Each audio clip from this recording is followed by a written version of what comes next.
Iliana Maria Joana nakarating na sa Vietnam para i-represent ang Pilipinas sa Miss Earth 2023 pageant. At syempre, hindi siya nagpakabog sa kanyang naging arrival OOTD. Narito at panoorin.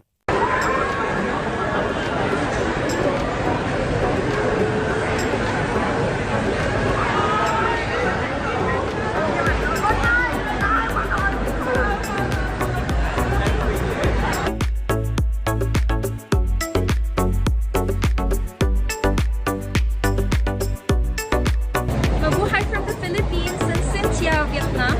Bantoy Kong, Toila Iliana Marie Aduana, Miss Earth Philippines 2023. And I just landed here in the beautiful city of Ho Chi Minh, here in the timeless charm of Vietnam. I'm super excited to be here for another month.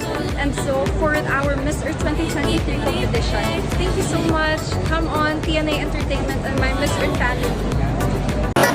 Kayo, anong masasabi nyo sa arrival OOTD ni Iliana at Joana? At kung ano ang inyong komento at saloobin, just comment down below. Thank you for watching and see you on my next one.